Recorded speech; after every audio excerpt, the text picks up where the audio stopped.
Hi, my name is Caoimhe, and in March 2019, I spoke in another deputation when you declared a climate emergency. I had only just turned 14.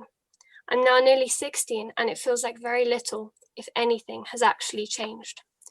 I remember hearing the way everyone was speaking, and I was so hopeful for the real change that I thought could come from that. And over the last 2 years, I have lost almost all that hope. You declared a climate emergency, yet you treat it like a game of who looks the best. A year ago, there were huge fires in Australia, and there was a fair amount of uproar, as there should have been. But just this summer, there were terrible fires in America, and many people here barely batted an eye. Terrifying crises are already normal. My generation has grown up with this. I casually talk to my 11-year-old brother about the constant extinction of species and ever-rising sea levels. And what's worse is I don't remember a time when that wasn't normal. Is this what you want for your children and grandchildren? For talk of the end of the world to be casual and matter of fact, as we learn to live what we know is inevitably going to kill us? And you can say that there have been meetings and consultations, that there are plans being developed, but what you don't seem to grasp is that there is no reward for effort or showing that you tried. There is only catastrophic consequences if you fail. Because 2030 is not an arbitrary date. It's based in scientific fact, which means that there is no second try if you run out of time, because science doesn't grant extensions. So do you seriously believe that what you've done over the past 2 years puts you on track to meet that deadline? Because we don't.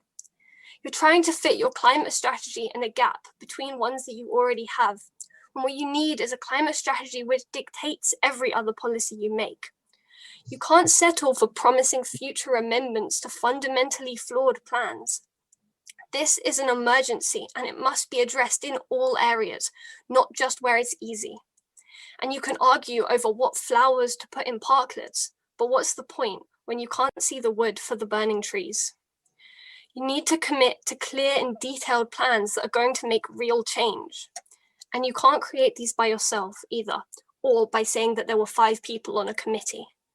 You need to involve large numbers of people, and not just those that are already educated on the issues. You need independent experts to inform people, and you need money and resources available so that people's input can actually be realized.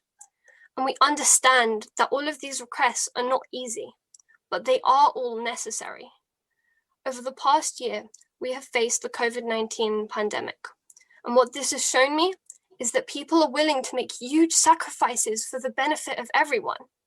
But people will only make sacrifices to stop the climate emergency if from now on you tell the truth and ensure that it is fair for everyone. People can work together to do incredible things, but right now it's in your hands. If you continue to treat this like a game and continue business as usual, then people will not act differently. But if you treat this like the emergency it is, then you have an opportunity to create real meaningful change. 2 years ago, I said that the declaration of a climate emergency couldn't be just another piece of writing that changes how you act in name alone. But so far, that's all it has been. And I hope you will change that before it's too late. So can you commit now to putting the climate at the heart of all of Southwark's decision making? Or are you going to continue as you have done for the past 2 years?